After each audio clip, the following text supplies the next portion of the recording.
Hi everyone, it's At Home with AJ. I'm glad you could welcome the Kingsville Public Library into your home today and that you could join me in mine. Today we are making a very special batch of cookies. We are making cookies for my favorite family members. That would be my boys, my four-legged boys. If you've seen any of my videos, you've seen Farkus photobomb more than one, and you've seen my cute and cuddly flick. And today we are going to be baking cookies for them. I absolutely love making homemade cookies for the dogs. One, because I feel like they're probably better than what you're going to get store-bought, like anything. And they're just plain delicious. They really like them. And anything I can do to make my boys happy is a good thing. And they are a special part of our family, but that doesn't mean they're exempt from the family rules. And if you've seen any of my other videos, you know that I like to use things up before they go bad so that they don't go to waste. And my boys are not exempt from this rule. So I'm going to show you some of the extra little things you can throw in to use up what you might have around the house. So if you're ready to bake some dog cookies, let's get started. As always, you will find the ingredients down in the comment section of this video, but you will need some flour. I prefer to use whole wheat flour. I think it's definitely better for my boys. It's better for all of us. Has more protein, doesn't have the bleach in there, so that's a good thing. But you could use regular flour if you wanted to. Wheat flour is better. You'll need some baking powder, some peanut butter, and some liquid. The reason I say liquid is because I actually had some meat scraps that I boiled up to make a broth with. So I have some beef broth here. If you don't have beef broth on handy, you can use milk, and again, the recipe will be down in the comment section. And just a note, if you do use store-bought broth, make sure that you use a reduced sodium. Don't use regular broth when you're making dog cookies. The salt content in that is just too high for your dogs for it to be healthy. Also with the peanut butter, if you can use an all-natural peanut butter, that's better for them, better for all of us. And I have some add-ins. Today, one of my add-ins is some apples. I had some apples that were getting kind of soft, and you know me, no waste, no waste. So we're going to throw some apples in there for the boys today as well. If you decide to do some other add-ins, please make sure that you check the internet. There's some good websites out there that will tell you some things that aren't good for your dogs, and you want to make sure that if you're going to the trouble of making homemade dog cookies that you don't put something in there that's not good for them. So make sure that you either check with your vet or check the internet to make sure there's a couple really nice little poster type things out there that say things that you shouldn't feed your dogs. So make sure that you check that. So we're going to go ahead and get started and mix up our doggy dough for our dog cookies. And it's very simple. I love it. It's much easier than baking for my family, really. So we've got our wheat flour, and I'm going to go ahead and pour my milky broth in there. And again, I have a video about using cheap pieces of beef, and if you see that video, you'll see that I have this kind of funky looking little pile over there in the corner as I cut my meat up into strips, and that's basically my dog scraps, which I boiled on the stove. And I just, when I'm working in the kitchen doing other things, I will just put that on the stove and let it boil, and as it boils down, I'll add more to it and add more to it. And then once it gets towards the very end, or I should say once I get towards the very end where I'm just tired of cooking it, the last round or two of adding liquid, I'll add milk to it. And once you kind of get that sort of, I don't know what that is, sort of almost Play-Doh-y looking, we're going to go ahead and stir in our baking powder. We'll just kind of sprinkle that around and get that in there. If you were making these biscuits as a gift, you wanted to send them out, you could put just a little bit of salt in. I would say about 1/8 of a teaspoon.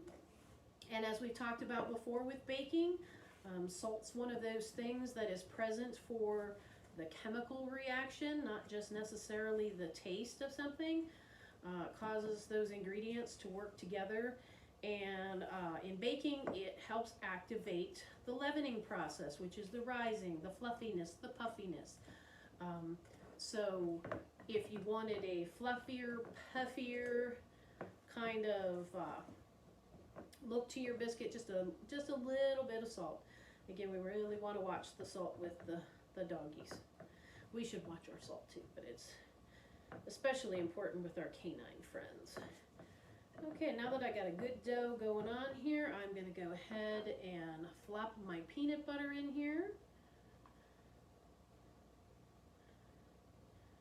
And peanut butter is always a popular item with the dogs. One, because it has such a potent smell. And dogs, actually, we all know that their sense of smell is much greater than a human's, but science has actually done tons of research on it and shown that it can be as much as 100,000 to a million times stronger than the humans. So therefore, it kind of goes without saying that anything that smells good to us is going to smell fabulous to them, which is probably why we especially can't keep them out of the kitchen during Thanksgiving or times like that. That they have a very highly developed sense of smell, and so peanut butter is one of those things that is very fragrant to them and very delicious to them. As I get that peanut butter mixed in, I'm going to go ahead and add my little apple chunks. Like I said, these were kind of going bad, getting soft. So the boys are going to get some little bonusy apple chunks in their cookies today. That's what we call them in our house. We call them cookies. They're not biscuits or treats. They're cookies. And they go through a lot of cookies. So this is a very economical thing to do, because if you go in the store and you look at some of the fancier dog treats or cookies that are there, they're extremely expensive. And I'm all about trying to be, as cost effective as possible. So this is a nice alternative. Makes a wonderful gift. So, if somebody gets a new doggie, or if their doggie has a birthday, we celebrate dog birthdays at our house, or, Christmas, or whatever, this is a nice gift. So once we have our dough all kind of mushed together so that it's pretty well mixed, we're going to go ahead and put this onto a cookie sheet. We will spoon it onto a cookie sheet. Now, you could at this point, mine's a little bit moist. If I were going to roll this out, I would probably add just a little bit more flour, make it a little drier before I rolled it out and did a cut. And cut cookies are lovely, especially if you're going to give them as a gift. They're very pretty. They look nice. You can tie them up with a little bowl, and they're very, presentable and fancy. My boys are just hanging out here at the house. They're going to get cookies out of the cookie jar. So I'm going to show you the quick boom and done process. So let's get these dough out and on a cookie sheet. So here I have a piece of wax paper, and I have taken some baking spray, and I've just sprayed the wax paper, and we're going to take our dough, and I don't know that I got enough wax paper. I think I may go ahead and break this dough apart. And again, if you want nice fluffy cookies, you should probably cut your dough, because you do have flour and baking powder, and any time that you pull your dough, you kind of compromise the elasticity, and we don't want to do that. And I better move over this paper because my apple pieces are falling up. So just kind of shape this into a little bit of a log here. And yeah, I got enough. I can do this. Definitely want to work over the surface, because your apple chunks will fall out. And as you can see, I now have a nice little log here. Peanut buttery, appley yumminess. Now I'm just going to fold this over this way and over this way. And roll it around a little bit so that I get a better sort of circular.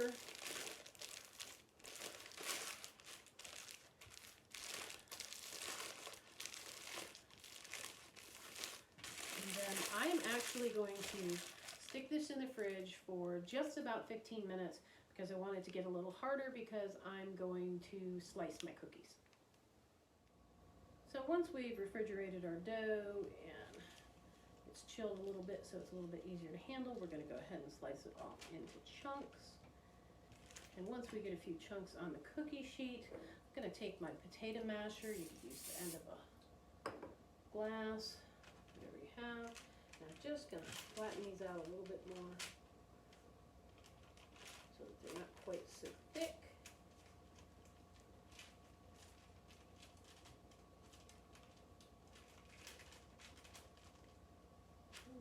A little bit. Cooking spray on there. And then once we get them pushed out, they're kind of nice and flat like that. And then if you want to get really fancy, you put your thumb. And now you have a paw print. And so once we get our cookie sheet filled up, we'll pop them in a 350-degree oven for around 10 minutes, give or take a few, and it also will depend on the preference, much like your family members, whether your dog will like a soft cookie or a crunchy cookie. So let's put our cookies in the oven. So once your cookies come out of the oven, they will be brown on the bottom and kind of crispy on top. Depends on how long you've left them in the oven, whether you have a dog that would prefer a soft cookie or a crunchier cookie. And you can see on these ones I actually sprinkled a little bacon because you know I like that bacon in a bag and nothing's too good for my boys. Remember that these are made with the ingredients that are in your home, so there's no yucky preservatives in here. So make sure that you store them either in a Ziploc bag or an airtight container and use them up within a week because they will get moldy. You can also freeze them and thaw them out or share them with a doggy friend. Thanks for welcoming the Kingsville Public Library into your home today and for joining me in mine. If you like this video, please like, comment, and share so that your friends can become our friends. We'd love to hear your feedback. You can email us, reference@kingsvillelibrary.org. Please stay safe, stay well, practice that good social distancing, and we'll see you real soon.